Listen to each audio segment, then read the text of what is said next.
What's up, guys? It is the moment. We're gonna go through this, and then afterwards I'm gonna sit here and make a big long video of everything that's been going on. Unfortunately, due to my young fella having his tonsils out and a heap of other stuff that's been going on, the start of this year has been absolutely not what I needed. But regardless, it's all stuff that had to happen and better to get it out of the way. But it means that the boys have been cracking along with this project and I haven't really been here to film any of it. So yeah, I'm gonna have to go through quite a bit of stuff with you. But we are just about ready to hit the key from here today.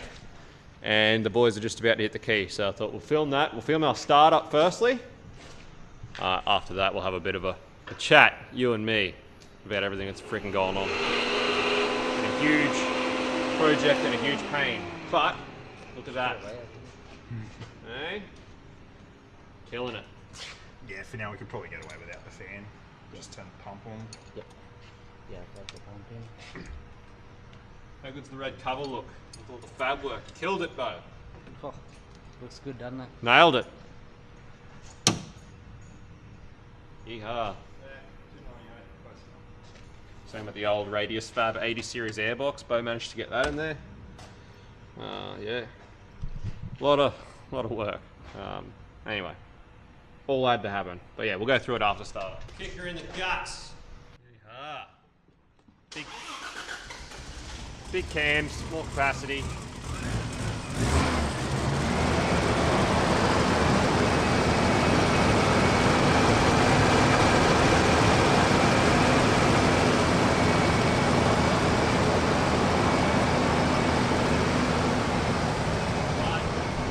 It's alive. The base file's definitely going to need work because, like I said, big cams, more capacity, and not only that, but from what we know before we even pulled it apart, the tune was pretty horrid, not very good. So, gotta need some work to get it running right. Motor's not making any funny noises or anything. Sounds like there might be a bit of an exhaust leak, which we'll look into, but no knocks or anything like that. It's like happy days. Alright, my apologies guys, got very hung up with quite a few things, but she's running. Needs a bit of work the base stream, but we're good. So yeah, it pretty much got finished off at pretty much what the budget we had to finish it off. As you can see, the boys have finished all the fab work. We've got the 80 series Radius Fab airbox mounted in there. The owner's just gonna have to deal with moving his snorkel entry point on the inner guard. He said he'd deal with that. Again, a lot of this is just to do with how much budget he had to work with. So we sort of just done the bare minimum of what we had to do and left a lot of the stuff that he can sort out on his own to him to save the budget. So there's a couple of sensors that have been added, which we felt necessary to protect our engine that we've built. So obviously there's been quite a big investment into this engine to get it built to where it is. And the engine, you know, we're happy to push for well over 4 figures, but a lot of the stuff based around it, which we've already talked about, not quite there, but as far as the budget goes, we felt it very necessary to add a couple of sensors to keep the investment in the engine protected. So we've got oil pressure. I think they put oil temp in. We've got a new IAT sensor in there. Got rid of the thermocouple that was in the barrel. So quite a few little sensors and stuff just to help with keeping this thing as best as we can keep it. We've got the HDJ80 master and slave on it now. That's been bled up today, which is to suit our MPC clutch, which was based for what this thing was going to be. So we're pretty much ready to just about hit the rollers at this point. There's a few last things we're waiting for. Catch can setup is one thing we put on it as well, just because again, it's really important that this motor has good breathing and breathes properly. So we've got a baffle catch can from Raceworks there, which then breathes back into the airbox setup. So that's just going to help keep crankcase pressure at a minimum and keep this thing as live as best we can. Obviously, fuel pressure sensor was a must. That's gone in now as well. So the other thing is the IC7. The IC7's gone in. That was quite a bigger job than we expected or anticipated. Rex has had a lot of dramas with getting the fuel level senders working. That is some to do with the IC7 and a lot to do with the actual tanks that are in the car and how the senders actually work with the long-range tanks that are in the car, both sub and main. But we've got it working as best we can.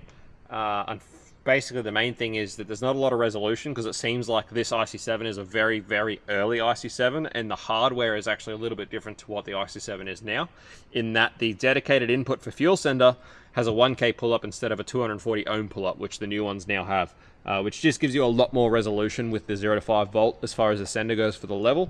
So there's not a heap of resolution, but not only that, because of the long-range tanks, where the sender seems to bottom out where it's empty, there's still heaps of fuel left.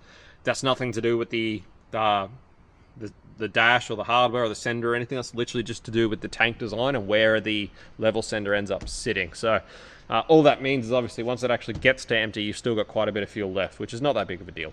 But anyway, so that's sorted. We managed to figure out the four-wheel drive issue. It was a wiring issue. Rex had to chase a lot, or Rex Enbo I should say, had to chase a lot of wiring issues, which is what we expected. So originally with the budget we had, the plan was to fix the wiring in the car, because whoever wired it in did a shocking job. Not very good at all, but not enough budget left to obviously finish that, so we tried to wire the IC7 in completely separate from everything else that was in the car and try and keep all of our work very separately, because it's we don't want to be associated with the work that we weren't able to fix in the car. But obviously a lot of the wiring that was cut out of the car and a lot of the things that were done caused us a lot of dramas, which we had to go and fix, which ended up being quite a lot of work. So managed to get the four-wheel drive issue working. We managed to get the wiring problem sorted with the four-wheel drive selector, or the center diff lock, which for anyone that's done part-time conversion on these know that your center diff lock becomes your four-wheel drive engagement once you put a freewheeling or a part-time four-wheel drive kit in them. The issue that most people have is because from standard, when they're full-time four-wheel drive, the diff engage, or the diff lock, center diff lock button never really gets used. What happens is the motor drives the worm gear, or the worm gear that drives, whatever the way to semantics of how it goes, but it seizes the mechanism because it never gets used. And then as soon as someone puts a part-time kit in it, and all of a sudden you have to use a center diff lock button to engage four-wheel drive, because the mechanism's been seized, it engages the worm drive and strips it, and it never happens. And that's originally what I thought the problem would have been with this, but from what I found out from the owner afterwards, was that he reckons that since the part-time kit went in the car, four-wheel drive definitely worked. It was only after the Haltech went in the car that his four-wheel drive system didn't work. And we did find that it was a wiring issue. We fixed the wiring issue. However, now we're pretty sure that because it's been that long since it engaged the center diff lock button to engage the four-wheel drive, since the Haltech went, it hasn't worked, I think we are exactly having that problem, where it seems like the mechanism seized, and it's probably not only stripped the worm gear, but we're pretty sure because of the wiring that was removed and the earth loop that it created and the way that the motor basically didn't have any limiting, we're pretty sure it actually just literally burnt the motor, just because of the motor would have had no way to stop. So yeah, I'm probably getting into real deep stuff that I don't really need to for the fact of the content now, but we have spent a lot of time on the car due to the wiring that had to be fixed, and I believe that because of the wiring issues there have been some other mechanical issues that have now arisen. So we're going to have a look. We're going to see if we can pull the motor out of the transfer case without too much trouble and see if we can fix it. But again, we're working with a limited budget, so it's going to turn into a big thing where it's going to have to be a lot of labor to get it done. We'll have to just talk to the owner about what's going to be the best course of action and what he thinks. So anyway, the point is it's running. It's mostly complete now. We fixed basically all the issues that the owner had with the car. Obviously, it would have been real nice, if we sort of had the budget to fix the wiring and a few other things that we really wanted to fix with this car and finish the fabrication work the way we wanted to, with a decent exhaust, the new injectors, and really made the power that we wanted to make. But unfortunately, it just isn't going to happen. We can't control the budget. I don't know. Honestly, I don't think the owner can really control the budget at this stage. Obviously, he's going through a massive change in circumstances from when the build started, which is it happens. It just is what it is. There's no animosity. I'm not whinging about it or anything. It just is, we've had to work with what we've been given to get the car sorted, and that's all I'm getting at. It's not a whinge or anything. It's just that this is why it's been finished this way. It's just because we've got to work with the confines that we've been given. So we're pretty happy that we've included the sensors and done what we need to do to keep this engine safe. With the way that the exhaust is, we're already limited by power, which is why we didn't bother too much with upgrading the barrel and the intercooler heat exchanger. because we don't believe that we're going to be exceeding the capacity of what's already here by the time we run out of exhaust, which is exactly the same reason we left these injectors in, because we don't think we're going to run out of injector before we run out of exhaust and run out of this IC system. So like with all of that, we were able to keep a lot of costs down without opening that can of worms of going down that rabbit hole of what's going to happen when we start chasing more power and what else is going to have to be upgraded to get there. So that's what we've done. You know, we know the clutch system is easily going to be able to handle what we're going to end up making power-wise, because we know we're going to be pretty limited to power and all the rest of it. So yeah, it's all happy days, and the owner will pretty much sort the rest out. For us from here, it's just talk to him about the four-wheel drive setup. It's not going to bother us. We can still tune it. It's locked in two-wheel drive, so it's no issue to us. We can finish the car off with what we need if he wants to have it back without us having to chase that issue. And the IC7's in there and working, and everything's sort of dandy. So we managed to get out of it all pretty well. But yeah, it's time for it to hit the dyno. We'll see what we can do with it. And yeah, with what's going on here, I think if we can make 400, I'll be super stoked. I don't expect any more than 400 with what we've got, what's limiting the setup. But yeah, this engine is well capable of 4 figures, but the rest of the car is just not going to get there. So we'll get it on the dyno. Hopefully that all makes sense. Hopefully it wasn't too much blabber, guys. And yeah. Alright guys, so we've pulled the motor out that engages the four-wheel drive, and Rex has confirmed that it is the motor that's the issue. Rex has stuck his finger in the hole, and the worm drive, the thing that it actually drives, you can spin freely, which means there'd be no reason for it to be stripped. And he's tested this with the battery on the bench, just bench tested it, and as we thought, it's very unhappy. It'll work sort of twice and then it'll just stop. So as we thought, having that earth wire removed from the loom appears to have just burnt the motor out, and it's cooked. So, and I think it's jammed in this two-wheel drive position because as I was saying to Bo, he would have been driving it around in two-wheel drive most of the time, and the whole time, because that earth was taken out and the homing switch wouldn't turn it off, it's just had, in this position, it's had current constantly just pumped through it, yep, trying to turn the motor, and it's at the end of its drive. So I think it's not a coincidence that it's burnt. Like, it's probably the brushes here in this position are burnt, and when we could get it to go out of it on the four-wheel drive side, it was smooth out and it was okay. But then you would have seen as it got back to this two-wheel drive, it started to get jittery, and yeah, it got really unhappy. Yeah, this is the position it was burnt in. So yep, yeah, so whoever wired it and cut that earth out for some dumb reason has basically caused this failure. So we've essentially fault found the issue, confirmed what it is. Obviously, like we talked about, because it's jammed in two-wheel drive, it's not going to affect us too bad. We can still just finish the car and tune it. But at least the customer knows now exactly what he needs to do to fix it. I'll have a chat to him. If he wants us to fix it, we're happy to. Obviously, like I talked about, we're just trying to work within the confines of the budget we've got. I wouldn't go as far as to say we're happy to. Oh, well, we will. But like I said, it's just we're just trying to work within the confines of the budget we got. We're trying to do the right thing by everyone, by at least just sort of fault finding and ensuring we can at least give advice on exactly what's wrong with it, even if we don't source and find a motor and stuff like that, because it does take a lot of time to source secondhand parts like that. Got to find someone that's got one, willing to part with it, willing to post it, or we've got to go get it. Like, it is pretty time consuming trying to do that. That's what we're trying to get away from. But anyway, at least we know exactly what's wrong with it, so we can keep going with what we got to do. Rightio guys, so Bo and Rex have been smacking this out. They've pretty much got most things back together. We've got a little bit of a water leak from the thermostat housing, which we'll have to fix. But about the last thing that we were chasing, or the last issue we were seeing, was that the ECU was seeing really low voltage. We thought maybe the alternator wasn't charging, but the boys have just confirmed that the alternator definitely is charging. And even like when it's sitting there, the ECU will see what the battery's seeing until the fuel pump is turned on. As soon as the fuel pump's engaged, like battery will be seeing 12.8 or whatever, the ECU will just plummet voltage.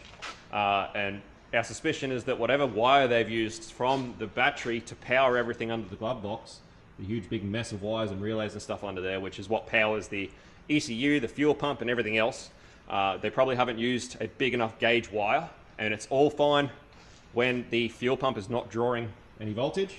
But as soon as the fuel pump starts drawing voltage, everything on that circuit coming from the battery to that glove box, so the ECU and everything else, just drops in voltage. So it is charging. The battery is seeing proper charge, so it is charging the battery properly. It's just that with everything running, it's not happy.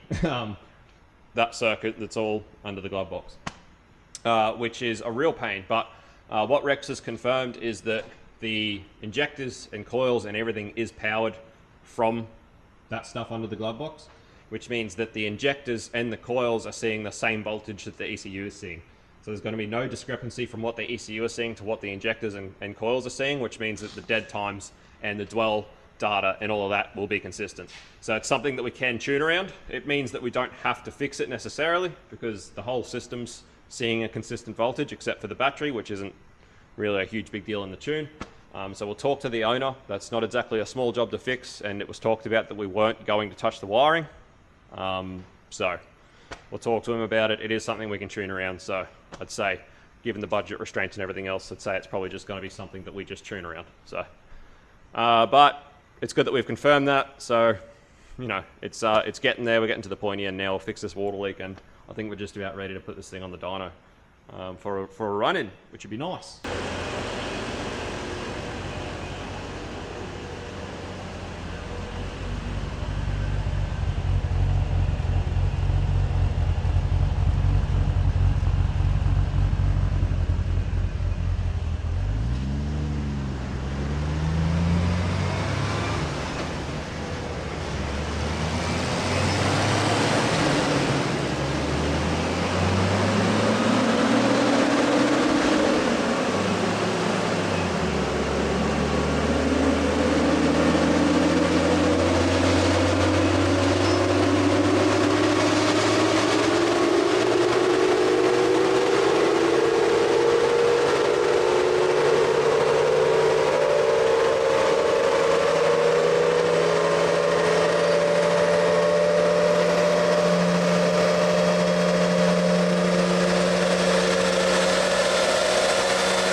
Yeehaw, that's what we like. So, run-in successful.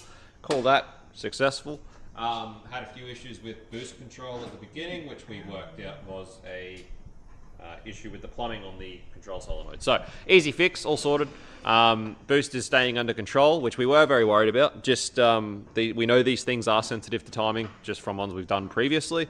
And then with this thing being a very small turbo for the size of the engine, and 6 boost not inherently having the best priority flow to the gates, you know, sometimes that can be a bad combination of things. When you're trying to pull heaps of timing to keep things that are knock sensitive happy, you generally tend to increase exhaust gas energy, and in doing so you then have to inherently bleed more, which means if you have boost control issues paired with that, it can just be a terrible combination of things to have. Yeah, it's a self-feeding, compounding issue that you run into. But anyway, once we got that solenoid plumbing figured out and working properly, this does appear to be stabilizing. Boost is working. It's bleeding as it should be. Basically, everything's happy. Rex has been logging, obviously, all the important things that we want to see, things like oil pressure and all that. Everything's happy. So that's pretty much enough of a run-in. Rex did a couple of hits at a couple of quick power runs just to see how it would respond. Went to 4,000, 4,500, and then 5,000 RPM. And yeah, so far it's happy. The biggest thing that we're finding at the moment is this intercooler setup. So, as we expected, this is going to hugely limit what we want to do. And a lot of it is to do with what we just explained, is because of the setup you have, if you're not careful, you can run into, basically, if you try and push it too hard, you end up in that situation where you're just feeding the downward spiral of an engine knocking itself to death. So if we can't keep intake temps under control, it's going to make this thing even more sensitive to knock, which means that basically we're just going to have to work within the confines of the limits of this intercooler system, and whatever it's happy at is where it's going to have to stay. Because if we try and push it, intake temps start going up. Once intake temps start going up, gets more sensitive to knock. Gets more sensitive to knock, you got to start pulling timing. You start pulling timing, you start losing control of boost. Boost keeps going up, IATs keep going up, and it just eventually will knock itself to death. So again, it's just one of those things that it's a cycle of things. But as we talked about from the start, big capacity engine. We wanted to make it nice and torquey and fun to drive, similar to our landcruiser. That's why we opted for the hot side we did. And you know, being that it's 3-inch exhaust, limited by these injectors and intercooler. We sort of knew that one of these things was going to limit the car. It was either going to be the injectors, or it was going to be this intercooler, or it was going to be our 3-inch exhaust. Obviously, the intercooler is the weakest link. So that's what we're working with. I think I want to wrap, like we talked about. I want to take this off and I'm going to wrap it because it's so close to that turbo. You can feel how hot that is. It's not much, but I think any little thing that we can do to try and help it. Yeah. So yeah, like Rex is saying, we've got a few ideas to try and help with the situation, but ultimately it's just not up to scratch with what we want to do with this thing. And a beanie. Yeah, turbo beanie, yeah. A beanie and wrap that, and that's about all we can do in staying with this current. But anyway, it's basically it's time for this to come off the dyno now. First oil change, cut the filter open, check everything engine-wise, but so far we're happy with it. It's not making any funny noises, nothing wrong with it. We're just are finding the limits of what we've had to reinstall, essentially. Which, you know, originally that was all meant to get upgraded. I don't believe that this barrel is inadequate. I reckon this barrel would be okay. I think it really is just the heat exchanger that would really need to be upgraded. I do reckon that PWR barrel would probably be okay if it just the rest of the system was a bit better. A much better, like really big, as big as you could fit heat exchanger, and probably a decent reservoir as well to give the system a bit more capacity. Yeah, I agree with that. Because at the moment, there's no reservoir. It's just the barrel, the lines, and that heat exchanger, which is just not very. Not much fluid. Doesn't take long to just heat soak all the fluid, and it just Anyway, it is what it is.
Alright guys, so a couple of dramas. We keep having the same intercooler pipe popping off, the same spot. I think it's probably not quite 3-inch. Either way, it's a problem. And it just keeps popping off at the same spot every single run. So the problem is that because it's a water to air system and it's a barrel, it's not that simple to just rip it off and fix it. It's going to be a bit of a process. So that's pretty much going to cut short our day today with getting this thing tuned. Which is unfortunate because I won't be here tomorrow. But honestly, I don't think you can hear that much from this thing anyway. I think it's mostly just tyre noise. I know for my ear it's mostly tyre noise. I'm pretty sure that's how it's going to be coming out on camera, for one. And for two, I don't think we're going to end up going much further than where we're at anyway. It's still, we're looking at like 60-degree IATs where we're at, just in those couple of short runs with that thing popping off. Yeah, we'll give it one more go with it, clamped real tight. But yeah, it's just unhappy. It's not happy. It needs colder air. We're losing too much density. You know, we're going to be, yeah, it's just, it's not going to want much more boost the way it is. So we'll try a little bit more, but we're going to be at that point where we're running out of efficiency because the air's too hot. We've got no density, and you know, it's going to be at that sort of stage where more boost is not going to equate to any more power because there's too much density being lost. So anyway, it's just how it is, but we'll see how it goes. One more run.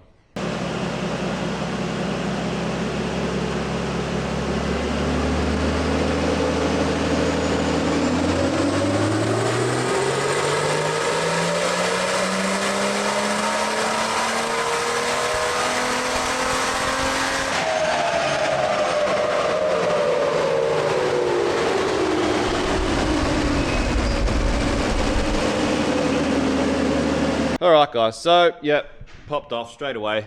So the issue we're having is that I don't think the end of the barrel is quite 3-inch, and it's not quite holding it the way it should be. T-bolt didn't work. Old clamp's not working. So what we're going to do is old school trick from before Wiggins clamps and stuff existed, and just use a safety strap. So we'll just weld a couple of weld-ons on each pipe. Use a bit of strap to strap them together so they can't separate, and then use a clamp to clamp them, so it stops them from actually pulling out. So that'll fix that problem, but like I said, because it's water to air, and we've got to unwrap that and bleed it and everything else, it's not going to happen today. So that's it for today. I won't be here to film tomorrow. Maybe Monday we'll get some more dyno runs in and we'll have a look, but given the IoT situation and how this thing's going, our wrap job and our turbo beanie have not done as much as we had hoped they would. It is simply just overpowering this intercooler setup. It's not up to standard. It's not up to scratch for what we're trying to do. It cannot deal with cooling the amount of air we're moving. So, I reckon we'll probably be lucky to see 300 horsepower, just because at this boost we're already pretty much losing all of our air density. So if it makes 300, happy days. I mean, it is on 35s and stuff, so 300 is still 300. At the end of the day, we've got to keep it safe. It's got to be safe on 98. It just is what it is. It just needs a better intercooler setup. The other thing is it's not got very good onboard knock. Ideally we'd like to put some proper wideband knock sensors on it and have some decent onboard knock control, but unfortunately that sort of just didn't happen either. Budget constraints and everything else, so we're sort of just working with what we got, and what we got is what it's doing, and if it makes 300, it makes 300, but it's not going to go much more than that the way it is, because the air will be through the roof temperature and it'll start knocking its head off, especially like when you're dealing with ITs like that. It only takes like a bad batch of fuel to just get really volatile and just start knocking and kill it. Knock itself to death, so we're done with that. Alright guys, we are back. One FZ. Old trick. Should solve our problem with our intake pipe. Now when we actually put the barrel back in after doing that modification, we actually found a bit of a problem with the intercooler system and the pump specifically. Although the pump was working, it just wasn't flowing much water, is what we found when we tried to bleed it back up after we'd removed it. So we ended up just spending like 4 hours yesterday afternoon. We actually replaced the pump. We put a different pump on it just to fault find and test it, but the new pump did the exact same thing. And what we think had happened is there was an airlock in the pump, and it just wasn't moving very much water. So yeah, we just spent ages bleeding it up yesterday, and it appears to be moving quite a bit more fluid now. So hopefully that means our IATs will start to come down. Hopefully it was just not moving enough water. That being said though, as we talked about, the capacity for the system isn't that big. So even if it is moving, I don't know how much difference it's actually going to make, moving more fluid if it's not cooling it adequately. So anyway, interesting to find out, but with that charge pipe fixed now, let's see what this thing will do, and just keep an eye on IATs and see if they're any better, and yeah, see what she do.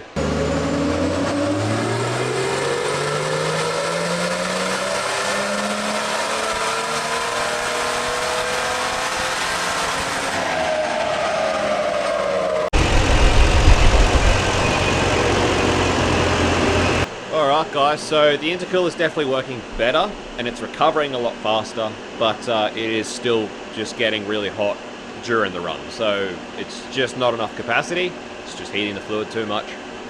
So it is working better though, it's recovering a lot faster after the runs, which makes me a lot more comfortable about the car actually just being driven on the road sort of thing, which is good. So now that we've got the charge pipe staying together, intercooler working properly and able to actually get some boost and timing back into this thing.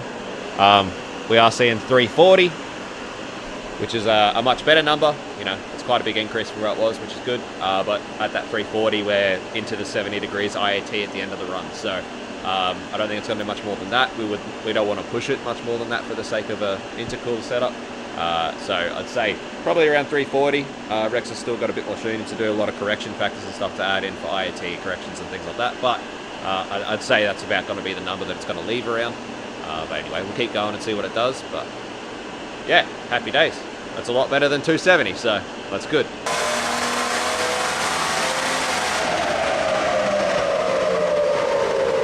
Alright guys, that is a wrap on the Big Bad 105. It's only been 2 years, but Yeah, all wrapped up. So yeah, the intercooler system is working better, but like I said, getting right up there. So we ended up at around 10 pound, and even at 10 pound, by the end of a run, we're seeing towards 80 degrees of IAT. I think Rex said maybe even over 80 degrees. So just losing too much density there in that air, and becoming unsafe and unstable. So that's where it's been pulled up. So anyway, 344 wheel horsepower. Again, 35s, this drive line, everything else like that. Considering what we're working with, I feel like that's pretty good. So the issue we are having, or we were having with the voltage drop across the ECU and fuel pump and stuff, it's at this boost and this power, it is also starting to affect the fuel pump bad enough that we are starting to lose some fuel pressure. So a few things with the car that just need to be addressed, really. Needs intercooler system upgrade, and it really needs that wiring upgraded to the glove box area there that's running the ECU and the injectors and coils and fuel pump and stuff like that. That needs to be seen to so that it sees proper voltage across all of those components. I don't believe that this pump's out of puff. I think if this pump was actually seeing proper voltage, it would be probably keeping up fine.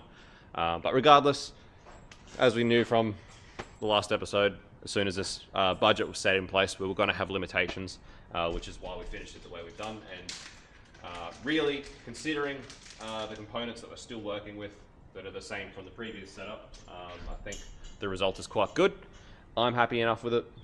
And yeah, considering the limitations we had, I think we've done pretty well, and I think it's going to be a good thing overall. So anyway, there's a few little things we've got to just fix up. We've just got to tidy up inside in the glove box area and get the ECU and stuff back mounted up there. We've got to put the secondary battery back in and just test all that. But yeah, overall, that is the car finished off. 340 wheel horsepower, it'll do for now. Yeah, nice, reliable, awesome thing. So stoked to have it sorted. Another one finishing out the door. Happy days. Thanks for watching as always, guys. Hope you enjoyed. Smash like, smash subscribe. We'll see you on the next build. Peace out. See you. Bye.